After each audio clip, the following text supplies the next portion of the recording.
और इसीलिए मैं डंके की चोट पे कह रहा हूं कि 2024 में इनके भारत जोड़ो यात्रा का कोई फायदा नहीं मिलने वाला है कांग्रेस को। राहुल गांधी जरा अपने नाना से संपर्क कीजिए, पता चलेगा। कोल्हू का बैल गोल गोल चाहे कितना भी घूम ले पहुंचता कहीं नहीं है। कुछ यही हालत राहुल गांधी का होने वाला है इस भारत जोड़ो यात्रा के दौरान। राहुल गांधी भारत जोड़ो यात्रा में चाहे कितना भी घूम ले, कहीं भी पहुंच ले, किसी से ही मिल ले, लेकिन 2024 में राहुल गांधी को राजनीतिक रूप से कोई फायदा नहीं मिलने वाला है। और उसके बाद इस भारत जोड़ो यात्रा के बाद भी कांग्रेस की स्थिति और परिस्थिति में किसी तरह का कोई बदलाव नहीं होने वाला है। ये बात मैं क्यों कह रहा हूं, इसके पीछे की वजह जानने के लिए राहुल गांधी की भारत जोड़ो यात्रा की मंच से ही कुछ दिए हुए उलझुल बयान को सुनिए, जिसमें वो कहते कुछ और जिसका अर्थ कुछ और निकलता है, और ऐसे दो अलग अलग बयान दे जाते हैं जो दोनों बयान एक दूसरे के विपरीत होता है। अब ये किस तरह की बातें की हैं, कौन कौन सा बयान दिए, चलिए आज इसी पर थोड़ी सी हम अपनी नजर डाल लेते हैं। नमस्कार, जय हिंद, मैं हूं धनजीव तिवारी, आप देख रहे हैं हाईलाइट्स न्यूज मीडिया। सबसे पहले मैं बात कर लूं राहुल गांधी का सबसे पसंदीदा टॉपिक पे। राहुल गांधी जब भी बोलते हैं और बात अगर चीन की हो, तो चीन के प्रति उनका जो प्रेम है वो प्रेम सामने निकलकर आ ही जाता है। चाहे राहुल गांधी किसी मंच से बोल रहे हैं, लोगों के बीच से बोल रहे हो, या फिर वो संसद भवन में खड़ा होकर बोल रहे हो, चीन के प्रति जो उनका प्रेम है वो प्रेम नजर आ जाता है। अब पिछले ही बार उन्होंने बोला पूरा सोशल मीडिया भरा हुआ है, सबको नजर आ रहा है, उसके बाद भी लगता है कि राहुल गांधी अपने आंख में बटन सिले हुए थे, उनको नजर नहीं आया। राहुल गांधी कह रहे हैं कि बॉर्डर पे चीन की सैनिक जो है भारतीय सैनिकों को पीट रहा है, पूरा सोशल मीडिया भरा हुआ है जिस वीडियो से, उसके बाद भी इस तरीके के बयान थे। दूसरी बात क्या है कि राहुल गांधी, और इतनी शर्मनाक बात है जिसको सुनने के बाद मुझे लगता है राहुल गांधी को शर्म क्यों नहीं आया, कांग्रेस के नेताओं को शर्म क्यों नहीं आया। राहुल गांधी भारत जोड़ो यात्रा के मंच से कह रहे हैं कि चीन जो है वो भारत का इतिहास बदल देगा।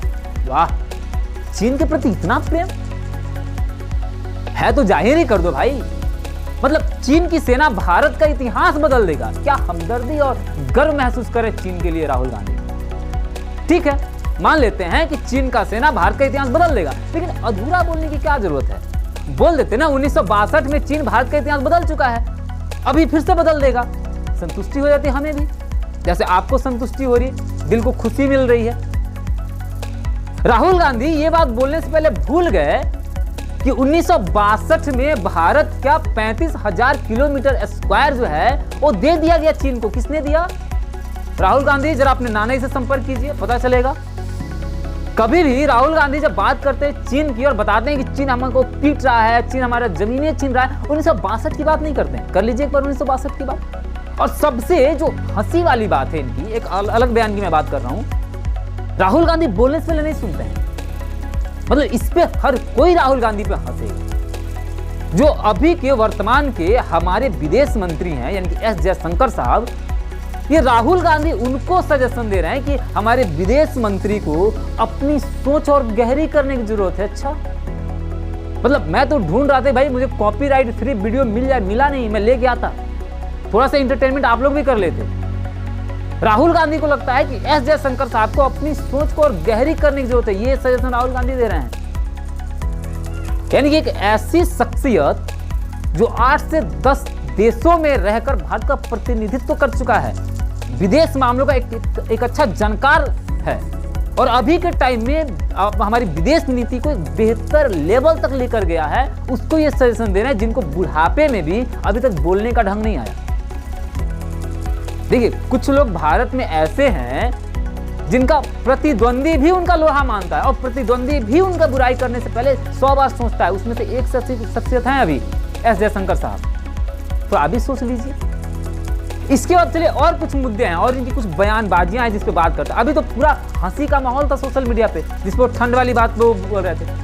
मतलब क्या तर्क है भाई, हम स्वेटर पहने हैं तो ठंड से डर गए। अच्छा, ये क्या आदमी है जो भाग के घर में घुस गया? मतलब पूरा सोशल मीडिया भरा हुआ है, आप स्वेटर पहने इसका मतलब ठंड से डर गए, यानी पंखा चला लिए तो फिर आप गर्मी से डर गए, छाता ले लिए तो आप बरसात से डर गए। ये क्या नॉनसेंस वाली बातें हैं? मतलब कुछ और भी कह सकते थे कि भारत के प्रति प्रेम है इसलिए मेरे अंदर इतनी गर्माहट है। कह सकते थे कि आप लोग जो इतना प्रेम दे रहे हैं, इस प्रेम की गर्माहट, इसलिए मैं स्वेटर नहीं पहनता। कह देते कि मैं देशभक्ति की गर्माहट है मेरे अंदर, इसलिए मैं स्वेटर नहीं पहनता। नहीं, बातें करनी है इलॉजिकल, जिसका कोई तर्क ही ना हो। ये है राहुल गांधी। भारत जोड़ो यात्रा करने से पहले राहुल गांधी क्या कह रहे हैं कि पूरे देश में नफरत का माहौल है, पूरे देश में डर का माहौल है, देश रहने लायक नहीं है।